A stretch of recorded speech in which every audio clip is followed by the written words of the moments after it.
اب اس کے بعد صدر محترم حضرت مولانا مفتی محمد ظفر صاحب قاسمی دامت برکاتہم العالیہ کا خطاب ہوگا. آپ حضرات دلجمعی کے ساتھ سکون اور وقار کے ساتھ بیٹھیں، انشاءاللہ بڑی اہم بات ہونے والی ہے. تشریف رکھیں. ماشاءاللہ.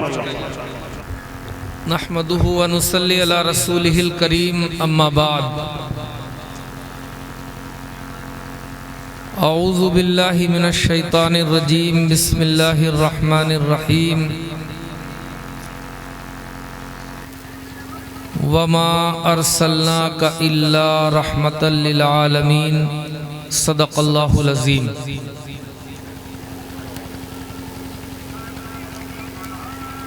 آپ کافی دیر سے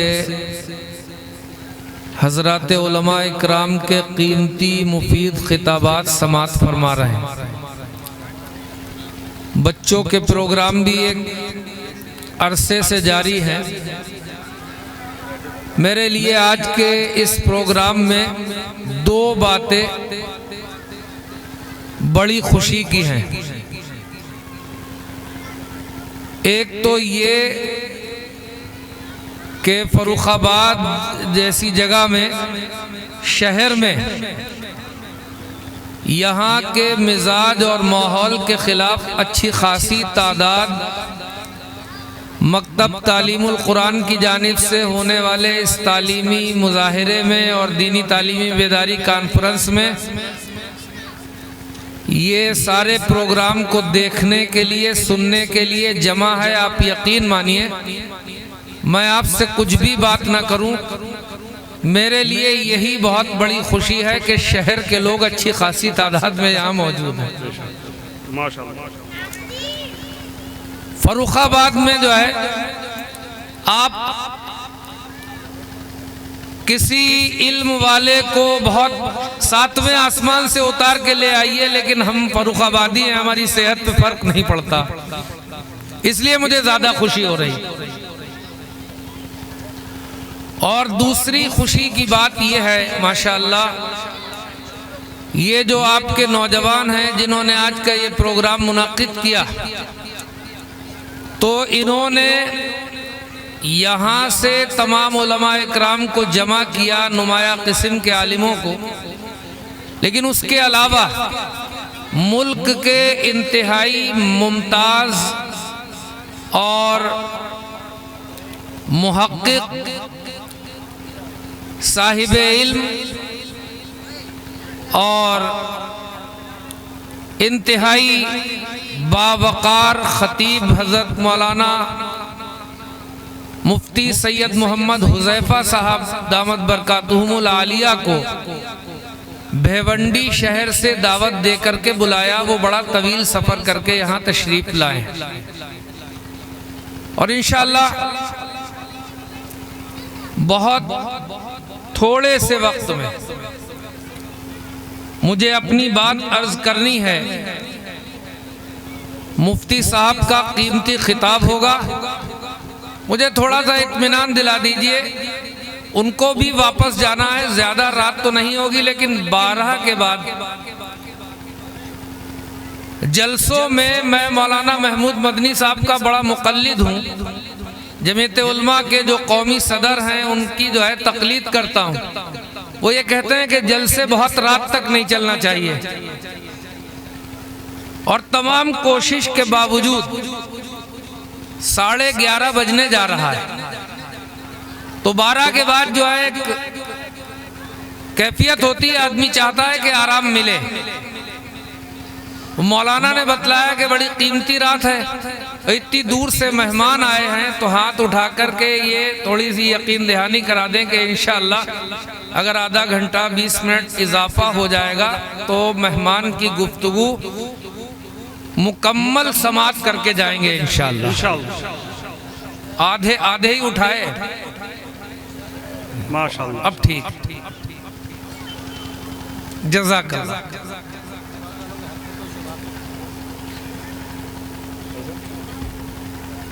بہرحال جن بچوں نے قرآن کریم مکمل کیا وہ انتہائی مبارکباد کے مستحق ہیں. ان کے اساتذہ اور اس مکتب کو چلانے میں جتنے بھی حضرات تعاون کرتے ہیں وہ بھی بڑے قیمتی لوگ ہیں. اللہ تعالیٰ اس دور میں سب کو جزائے خیر نصیب فرمائے. یہ بڑی قربانیوں کی بات. آپ یہ سمجھ لیجئے کہ آپ مسلمان ہیں، اللہ تعالیٰ نے آپ کو نبی کا امتی بنایا، آخری نبی کا امتی بنایا اور دین اسلام آپ کو نصیب فرمایا. یہ ارادہ کر لیجئے کہ زمانہ ہمارے خلاف ہو کر کے ہماری بوٹی بوٹی کر دے، وہ یہ کرنے میں تو کامیاب ہو سکتا ہے، لیکن محمد الرسول اللہ کی وفاداری ہم سے چھٹا نہیں سکتی. کتنا بھی حالات ناموافق ہوں اور کتنی بھی مشکلات ہوں، کتنی بھی پریشانیاں ہوں، یہ نیت کر لیجئے کہ ہم جیئیں گے لا الہ الا اللہ محمد الرسول اللہ کے ساتھ، اور اسی حال میں ہماری موت آئے گی. بالکل ویسے ہی کہہ دیجئے جیسے ہمارے کسی دانشور ادیب نے مولانا کا خطاب پا کر کے یہ کہا تھا کہ ہو جائے اگر سارا زمانہ بھی مخالف، ہو جائے اگر سارا زمانہ بھی مخالف، کافی ہے اگر ایک خدا میرے لیے ہے. اور توحید تو یہ ہے کہ خدا حشر میں کہہ دے یہ بندہ دو عالم سے خفا میرے لیے. تو انشاءاللہ جینا ہے اللہ کے نام کے ساتھ، نبی کی عظمت کے ساتھ، قرآن کے ساتھ، اور مرنا ہے اللہ کے نام کے ساتھ، نبی کی عظمت کے ساتھ اور قرآن کے ساتھ. کوئی کفر کی آندھی، کوئی شرک کی آندھی، کوئی بد تہذیبی کی آندھی ہمارے اس عزم اور اس ارادے کو ہلانے میں کامیاب نہیں ہوگی. اور یہ جو سب ہو رہا ہے یہ ہوتا رہا اور جب تک قیامت نہیں آئے گی ہوتا رہے گا. وہ علامہ اقبال کو اللہ تعالیٰ جزائے خیر دے، انہوں نے بڑی عجیب و غریب بات کہی. انہوں نے کہا کہ ستیزہ کار رہا ہے ازل سے تا امروز، چراغ مصطفی سے شرار بولہبی. یہ چراغ محمدی ہے، یہ کسی کی پھونکوں سے بجھانے سے نہ بجھائے اور نہ بجھے گا. یریدون لیطفئوا نور اللہ بافواہہم واللہ متم نورہ ولو کرہ الکافرون ولو کرہ المشرکون. اے نور خدا ہے کفر کی حرکت پہ خندزن پھونکوں سے یہ چراغ بجھایا نہ جائے. تو میں یہ باتیں اس لیے عرض کر رہا ہوں کہ جس نبی کے ہم اور آپ ماننے والے ہیں، اس نبی نے جن حالات میں اللہ کا یہ پیغام، اللہ کا یہ دین ہمارے پاس پہنچایا، اس سے زیادہ مشکل حالات کبھی بھی امت پر آ نہیں سکتے، اس سے زیادہ نہیں آ سکتے. دیکھیے، ایک کلمہ پڑھنے کی پاداش میں، اللہ کو ایک کہنے کے جرم میں، نبی کو نبی ماننے کے جرم میں، کیا آپ نہیں جانتے ہیں کہ 60 اور 70 سال کے درمیان کی ایک ضعیف خاتون اسلام کے لیے ٹکڑوں میں اپنی شہادت پیش کر رہی ہیں. ان کا ایک ٹکڑا ایک طرف ہے اور دوسرا ٹکڑا ایک طرف ہے. جب طاقت ان سے یہ کہتی ہے کہ تجھے اللہ کی وفاداری سے انکار کرنا ہے، جب ظلم ان سے یہ کہتا ہے کہ تجھے محمد الرسول اللہ کی رسالت کو چھوڑنا ہے، تو وہ یہ کہتی ہیں کہ زمانہ کچھ بھی کہتا رہے اور زمانہ کچھ بھی کرتا رہے، میرا بدن کمزور سہی، ناتواں سہی، ٹکڑے تو ہو سکتے ہیں اس بدن کے، لیکن اللہ کی وفاداری سے انکار ممکن نہیں ہے. جناب محمد الرسول اللہ کی غلامی سے منکر نہیں ہو سکتی. کتنا شرمندہ ہوا ہوگا حضرت سمیہ کو 2 ٹکڑوں میں شہید کرنے والا ظالم. برچھا مار کر کے ٹکڑے تو کر دیے، لیکن نبی کی اس چہیتی اور دلاری اور نبی کی اس معتقد اور ایمان لانے والی خاتون کو ان کے عزم و ارادے سے ہلانے میں کامیاب نہیں ہوا، اور امت کی ماؤں کی کوکیں آج بھی بانجھ نہیں ہیں۔ آج بھی ہماری اپنی کیفیت جو بھی ہو، ہم نے یہ عزم کر رکھا ہے کہ ہم اس سرزمین پر مسلمان بن کر کے جئیں گے اور مسلمان بن کر کے مریں گے، اور یہ حق ہمارا ہم سے کوئی چھیننے میں کامیاب نہیں ہوگا۔ حضور پاک علیہ السلام تشریف لائے، میں نے مثال کے طور پر آپ کو ایک واقعہ سنایا۔ آپ تشریف لائے، آپ نے جو محنت کی، آپ نے جو جد و جہد کی، انسانیت کا رخ بدل دیا، درندوں کو، وحشیوں کو، جن سے پھاڑ کھانے والے جانور شرماتے ہوں، ان کو جناب رسول اللہ صلی اللہ علیہ وسلم کے انقلابی پیغام نے ساری دنیا کا ہیرو بنا دیا۔ ان کو آپ کی تعلیمات نے ساری دنیا کا سربراہ اور سردار بنا دیا۔ ان کو آپ صلی اللہ علیہ وسلم کی تعلیمات نے ساری دنیا کے ہر گوشے میں امامت عطا کر دی۔ حضرت عمر فاروق اعظم رضی اللہ تعالیٰ عنہ کبھی یہ کہا کرتے تھے، ان کا وہ جملہ یاد کریے مسلمانوں، وہ یہ کہا کرتے تھے کہ اے عمر، تیرا باپ خطاب زجنان کی وادی میں اونٹ چرانے کو لے کر کے تجھے مارتا تھا، اے عمر تجھے تو اونٹ چرانا بھی نہیں آتا تھا۔ پھر حضور پاک علیہ السلام کی تشریف آوری ہوئی اور آپ نے اللہ کا پیغام رحمت دین اسلام پہنچایا۔ آپ کا دین سیکھ کر کے، آپ کا پیغام سیکھ کر کے، اے عمر آج تیری صورتحال یہ ہے کہ دنیا کے اتنے بڑے خطے پر اور دنیا کے اتنے بڑے رقبے پر آج اللہ تعالیٰ کے احکامات جاری کرنے کے لیے تو ذریعہ اور وسیلہ بنا ہوا ہے۔ یہ جناب رسول اللہ صلی اللہ علیہ وسلم کا انقلابی پیغام تھا، اور آپ کا یہ تعلیمات کا اثر تھا۔ ہمارے اردو کے ایک شاعر نے بڑی خوبصورت بات کہی، بہت پیاری بات کہی۔ وہ یہ کہتا ہے کہ درفشانی نے تیری قطروں کو دریا کر دیا، درفشانی نے تیری قطروں کو دریا کر دیا، دل کو روشن کر دیا، آنکھوں کو بینا کر دیا، خود نہ تھے جو راہ پر اوروں کے ہادی بن گئے، کیا نظر تھی جس نے مردوں کو مسیحا کر۔ جناب رسول اللہ صلی اللہ علیہ وسلم جب اس کائنات میں تشریف لائے تو آپ نے انسانیت کے ہر طبقے کو ایک حیثیت عطا کی، ایک مقام عطا کیا۔ عورتوں کے بارے میں بھی آپ نے ان کو بھی ایک حیثیت عطا کی، ان کو بھی ایک مقام عطا کیا۔ ہمارے ایک شاعر کہتے ہیں ماہر القادری کہ عورت کو اس کی اصل عزت اور اس کے اصل مقام پر پہنچایا جناب رسول اللہ صلی اللہ علیہ وسلم نے، اس کو بازار کی زینت نہیں بنایا۔ بڑی عجیب و غریب صورتحال ہے، دکان پر کھڑے ہو کر کے دن بھر ایک عورت سیلز مین بن کر کے خدمت انجام دے تو یہ اس کی آزادی ہے۔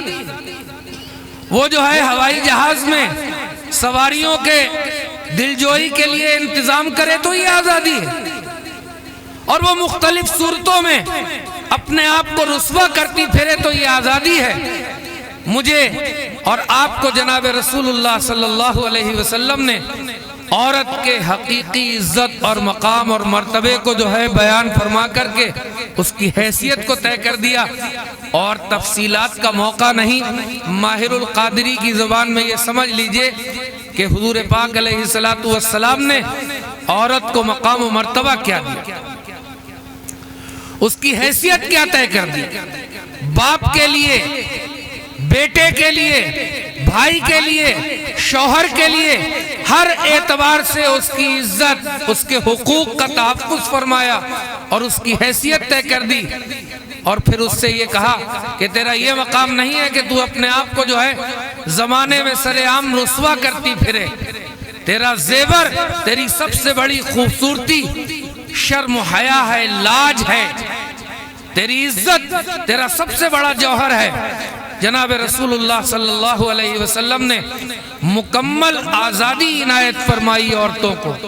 آپ سے پہلے عورتوں کو نہ مکمل حقوق حاصل تھے، نہ آزادی حاصل تھی۔ ماہر القادری نے کہا کہ آپ آئے تو آپ نے کیا دیا؟ عورت کو حیا کی چادر دی، غیرت کا غازہ بھی بخشا، شیشوں میں نزاکت پیدا کی، کردار کے جوہر چمکائے۔ جناب رسول اللہ صلی اللہ علیہ وسلم نے سماج کے ہر طبقے کو ایک حیثیت، ایک مقام عنایت فرمایا۔ اس وقت ہمارے ملک میں نفرت پھیلائی جا رہی ہے، نفرت کا ماحول بنایا جا رہا ہے، اور سب سے زیادہ بڑا لیڈر وہ مانا جاتا ہے جو سب سے بڑا نفرتی بیان دیتا ہو، جو سب سے زیادہ لوگوں کے دل چھلنی کرتا ہو، جو کسی کے مذہب پر حملہ کرے، جو کسی کے اخلاق و کردار پر حملہ کرے، جو کسی کے گھر پر حملہ کرے۔ لیکن جناب رسول اللہ صلی اللہ علیہ وسلم نے جو پیغام رحمت ہمیں سنایا، آپ نے جو تعلیمات ہمیں عنایت فرمائی، آپ نے فرمایا کہ نفرت کے لیے کوئی مقام اسلام میں نہیں ہے۔ اسلام تو محبت کا دین ہے، اسلام تو پیار کا دین ہے، اسلام تو شفقت کا دین ہے۔ اور ایسے ایسے مجرموں کو جناب رسول اللہ صلی اللہ علیہ وسلم نے اپنے دامن رحمت میں آنے کے بعد معاف فرما دیا کہ آج کی مہذب دنیا اس کا تصور بھی نہیں کر سکتی۔ ایک شخص ہیں ابو جہل کے بیٹے اکرمہ ابن ابو جہل، ان کے نام کا اشتہار نکلا ہوا، یہ اشتہاری مجرم ہیں، موسٹ وانٹیڈ ہیں۔ جناب رسول اللہ صلی اللہ علیہ وسلم نے مکہ فتح کیا تو یہ مکے سے نکل کر بھاگنے کے لیے ساحل پر پہنچ گئے اور کشتی میں سوار ہونے کے لیے انتظام کرنے لگے۔ ان کی بیوی تھی حضرت ام حکیم، انہوں نے حضور اکرم صلی اللہ علیہ وسلم سے درخواست کی کہ میرا شوہر جو ہے بھاگ رہا ہے، آپ جو ہے اس کو معاف فرما دیں، اجازت دے دیں، میں اس کو واپس لے آؤں۔ تو حضور پاک علیہ السلام نے فرمایا کہ جاؤ ان کو واپس لے آؤ، میں نے معاف کر دیا۔ تو ام حکیم جو ہے ہوشیار تھی، سمجھدار خاتون تھی، کہنے لگی اللہ کے رسول وہ بہت بڑا مجرم ہے، ایسے مانے گا نہیں، کوئی نشانی دے دیجئے۔ تو رحمت للعالمین نے اپنی چادر عنایت فرما دی اور یہ کہا کہ جاؤ اس کو یہ دکھا دینا اور یہ کہنا کہ یہ نشانی ہے، چلو واپس۔ یہ بیوی گئی وہاں اور جانے کے بعد اپنے شوہر سے انہوں نے ڈائلاگ کیا، گفتگو کی، تو وہ کہنے لگا بھائی دشمنوں سے مل گئی ہے، لگتا ہے مجھے مروا دے گی۔ تو انہوں نے کہا کہ اکرمہ، محمد الرسول اللہ کے پیغام سے بچ کر کے خشکی اور تری میں کوئی مقام نہیں ہے، یہ وہ طاقتور پیغام محبت ہے جو دنیا کے چپے چپے پر جائے گا اور اپنی سربلندی کے ساتھ لوگوں سے اقرار کرائے گا کہ اللہ ایک ہے اور حضرت محمد صلی اللہ علیہ وسلم اللہ کے آخری نبی اور رسول۔ تو اکرمہ میری بات مان لو، نشانی ہے، واپس چلو۔ وہ سمجھانے بجھانے کے بعد واپس تشریف لے آئے۔ جناب رسول اللہ صلی اللہ علیہ وسلم نے کھڑے ہو کر کے ان کا استقبال کیا اور ان کو اپنے گلے سے لگا لیا۔ اب ان کے جرائم کتنے ہیں آپ کبھی علماء سے سنیے گا کہ اکرمہ اور اس کے باپ کے جرائم کتنے ہیں۔ حضور نے گلے سے لگا لیا، چپٹا لیا ان کو اور یہ کہا کہ تم میرے ہو، میں تمہارا ہوں، آ جاؤ میرے پاس۔ اس پیغام کے ساتھ اب انہوں نے کان میں کہا کہ اے اللہ کے نبی میرے اتنے جرائم ہیں ان کا کیا ہوگا؟ تو آپ نے فرمایا کہ تم نے کلمہ پڑھ لیا، اللہ تعالیٰ نے جو ہے کلمے کی برکت سے وہ تمہارے تمام جرائم معاف فرما۔ تو انہوں نے کہا کہ میں نے کچھ اچھے بھی کام کیے، تو حضور پاک علیہ السلام نے فرمایا کہ تمہارا اسلام میں آنا ان اچھے کاموں کے ساتھ مقبول ہے، تمہارا اسلام میں آنا ان اچھے کاموں کے ساتھ قبول ہے۔ آپ دیکھتے ہیں کہ جب لوگ اس طرح کے بیانات دیتے ہیں تو ہمارے علماء، ہمارے دانشور، ہمارے ذمہ داران بدلے میں اس طرح کے بیانات نہیں دیتے، کیونکہ ہمارے پاس ہمارے نبی کی جو تعلیم ہے، ان کا جو رحمت کا پیغام ہے، اس پیغام نے ہم کو یہ ڈیوٹی، یہ فرض، یہ ذمہ داری دی ہے کہ اسلام کی طرف سے اور اسلام کے نمائندوں کی طرف سے پیغام محبت آئے گا، نفرت کا کوئی پیغام کسی صورت میں نہیں آئے گا، اور نفرت کا جواب بھی جو ہے اس انداز میں نہیں دیا جائے گا جیسے لوگ جہالت کی بنیاد پر، اناد و دشمنی کی بنیاد پر بیانات دیتے ہیں۔ کبھی کبھی ہمارے لوگ کہتے ہیں کہ بھئی ہمارے لوگوں کے منہ میں زبان نہیں، زبان بہت زبردست ہے، طاقتور زبان ہے، کہا جا سکتا ہے، لیکن کہا کیوں نہیں جا رہا ہے کہ ہم کو ہمارے اسلام نے پابند کیا ہے، ہم کو ہمارے نبی نے پابند کیا ہے، ہم کو ہمارے قرآن نے پابند کیا ہے کہ ہم جہالت کا جواب جہالت سے نہیں دیں گے۔ ہاں، ہمارے پاس ہر موقع پر اللہ تعالیٰ کا پیغام ہے، اور ہمارے پاس جہالت کا جواب توحید خالص ہے، اور جناب رسول اللہ صلی اللہ علیہ وسلم کی برحق رسالت ہے۔ آج ہم یہ نیت کریں، یہ ارادہ کریں کہ جو پیغام جناب رسول اللہ صلی اللہ علیہ وسلم ہمارے اور آپ کے لیے عنایت فرما کے گئے، جو صحیح حالت میں، صحیح شکل میں ہمارے اور آپ کے پاس موجود ہے، انشاءاللہ ہر طرح کے حالات میں اسی پیغام کی نمائندگی کریں گے۔ کہیے انشاءاللہ اسی پیغام کی نمائندگی کریں گے جو نبی نے دیا، قرآن کی زبان سے دیا یا اپنی زبان مبارک سے دیا، دونوں باتیں اللہ ہی کی ہیں، تو ہم اسی زبان کی نمائندگی کریں گے، اسی پیغام کی نمائندگی کریں گے۔ باقی یہ کہ دنیا میں جو کچھ ہو رہا ہے، زمانے میں حوادثات و تغیرات آتے رہتے ہیں، اس کے لیے مسلمانوں کو سب سے پہلے اپنے آپ کو سنوارنے اور بنانے کی ضرورت ہے، اور اپنے فرائض اور اپنی ذمہ داریاں ادا کرنے کی ضرورت ہے۔ سب سے پہلے اپنے بچوں کو اللہ تعالیٰ کا تعارف کرائیے، قرآن کی تعلیم دیجئے، نبی کا تعارف کرائیے، تاکہ آپ کو کوئی برباد کرنے میں، مٹانے میں کامیاب نہ ہو۔ اور جب آپ سچے مسلمان ہوں گے تو یقین مانیے دنیا میں کوئی آپ کو برباد کرنے میں، مٹانے میں کامیاب نہیں ہوگا۔ اللہ سبحانہ و تعالی آج کے آپ کے اس جلسے کو بے انتہا قبول فرمائے، اور میں بہت مشکور اور ممنون ہوں۔ ناظم صاحب بلائیں گے، لیکن میں خصوصی طور سے حضرت مولانا مفتی سید محمد حذیفہ صاحب کا بہت مشکور اور ممنون ہوں۔ انہوں نے جو ہے ہماری حقیر سی دعوت کو شرف قبولیت بخشتے ہوئے ہمارے فروخ آباد شہر میں آ کر کے ہم کو یہ موقع عنایت فرمایا کہ ہم آپ کے کلمات عالیہ سے، آپ کے فیوز و برکات سے نفع اٹھا سکیں۔ اللہ تعالیٰ حضرت والا کی عمر میں خوب خوب برکتیں نصیب فرمائے، اور بار بار ہم سب کو ان سے نفع اٹھانے کی توفیق عنایت فرما دیں۔ وآخر الدعوانا الحمدللہ رب العالمین۔ ماشاءاللہ۔ رشتہ اوروں سے ٹوٹنے دینا، ماں کے قدموں کے نیچے جنت ہے، ماں کو ہرگز نہ روٹنے دینا۔ ماشاءاللہ حضرت والا نے بڑی ہی قیمتی اور اہم باتیں ہمارے سامنے بیان فرمائی ہے۔ اللہ سے دعا ہے کہ اللہ تعالیٰ حضرت والا کے کہی ہوئے تمام باتوں پر عمل کرنے کی توفیق عطا فرمائیے۔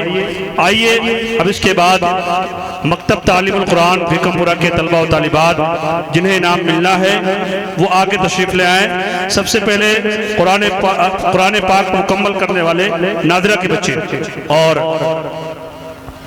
آج کے اس مجلس کے صدر محترم حضرت مولانا مفتی محمد ظفر صاحب قاسمی دامت برکاتہ العالیہ، انہی کے ہاتھوں سے، ان کے دستے بابرکات سے بچوں کو انعام ملنا ہے۔ حضرت والا تشریف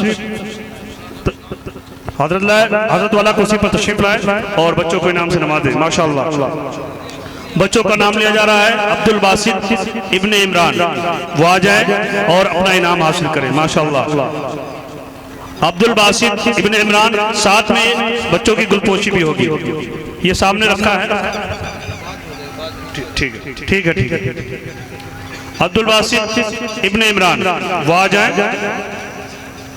ماشاءاللہ مفتی صاحب سے مصافحہ کریں پہلے، ماشاءاللہ دعا بھی لیتے جائیں۔ ماشاءاللہ عبد الباسط بن عمران، عاتقہ بنت ظفر بچی ہے، آ جائیں۔ نبیلہ بنت عقیل، وہ بھی آ جائیں۔ ماہم بنت نایاب، امم بنت توفیق، فاضل بن شمیم، علمہ بنت تاج سرتاج، وہ آ جائیں۔ ماشاءاللہ اللہ تعالیٰ ان تمام بچوں کے حوصلوں کو قائم رکھے، دین اور دنیا میں ترقیات سے نوازے۔ ماشاءاللہ ماشاءاللہ ماشاءاللہ اور بچے ہیں، میں نام لے رہا ہوں: صالحہ خاتون، نبیلہ خاتون، عالیہ خاتون، خدیجہ خاتون، ماریہ خاتون، وہ آ جائیں۔ صالحہ خاتون، نبیلہ خاتون، عالیہ خاتون اور خدیجہ خاتون، یہ بچیاں تقریر کرنے والی ہیں۔ ماشاءاللہ وہ آ جائیں۔ ماشاءاللہ بچے